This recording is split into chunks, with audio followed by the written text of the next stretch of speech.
All right, welcome everyone. Today, we're jumping right in with a crash course on, well, one of the most powerful and popular programming languages on the entire planet, Python.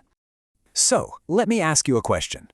What do you think data analysis, artificial intelligence, and all that modern web development we rely on, what do they all have in common? You guessed it, they are all powered by Python. Yep, this one single language has become the essential backbone for all of those huge fields. And that, right there, is exactly why it's so important for us to get a handle on it. Okay, so before we dive into the nitty-gritty of what Python is, I think it's way more important to understand why. Why is it so powerful? So yeah, let's start right there. So here's the thing about Python. Its real power is just how incredibly versatile it is. I mean, it's not just for one thing.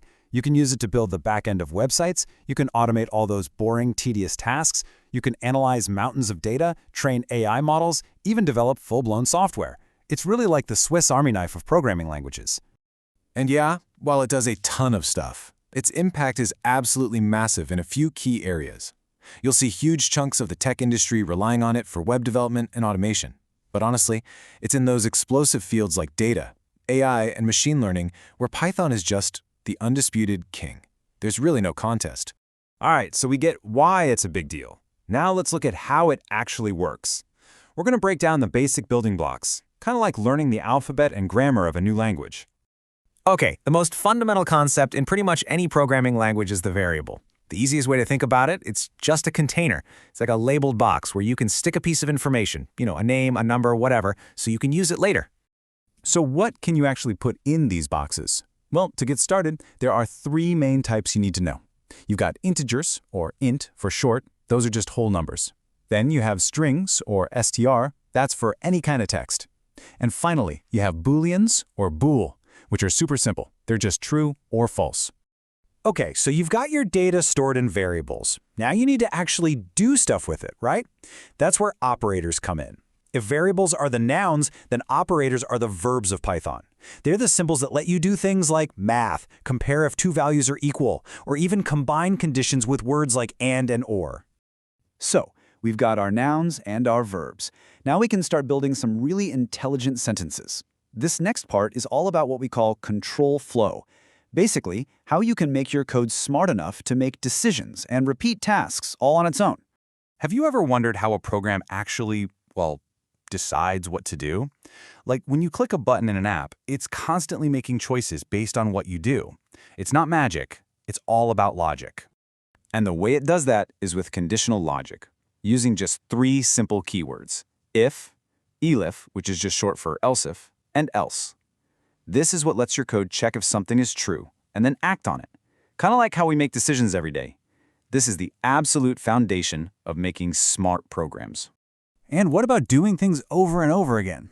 Nobody wants to write the same code 100 times. For that, we use loops.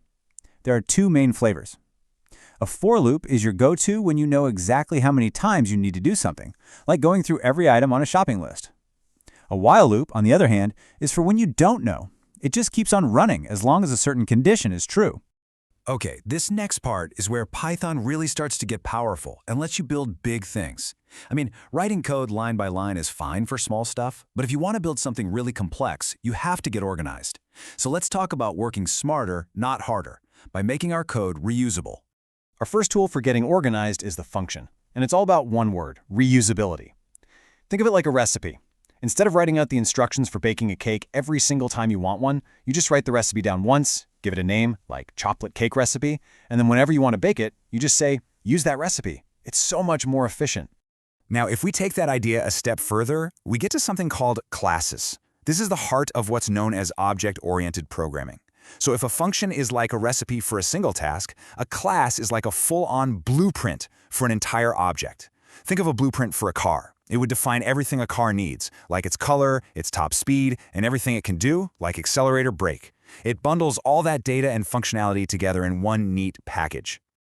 All right, now this is one of my favorite things about Python, and it's a huge reason why it's so popular. You are never starting from scratch. It's not like you're in an empty room.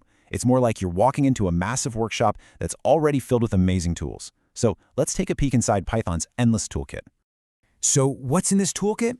Well, for starters, Python has a gigantic collection of pre-built code called modules and libraries. You can just import them to do complex math, access the internet, you name it. It also has super simple commands for reading and writing files on your computer. And, this is a big one, it has a really smart system for handling errors. That means your program won't just, crash and burn the second something unexpected happens. Okay, let's take a breath. We've covered the why, the what, and the how. We've looked at the basic building blocks and the powerful tools in the workshop. So for our final section, let's get practical and talk about your next step. How to go from just learning about this stuff to actually creating something with it.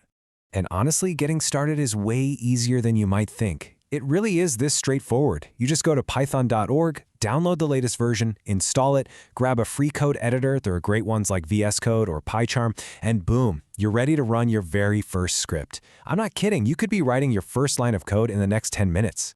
And this simplicity really gets to the core philosophy of what Python is all about. You'll hear people call it a high-level language. All that really means is that it was designed from the ground up to be simple and readable for human beings. The whole goal is for the code to look almost like you're reading plain English, which makes it one of the absolute best languages to start with. So there you have it. We've gone from variables and loops all the way to functions, classes, and that massive ecosystem of tools that supports everything. We've seen how this one language is literally shaping our world. The building blocks are all right there, right in front of you. So the only real question left is, what problem are you going to solve first?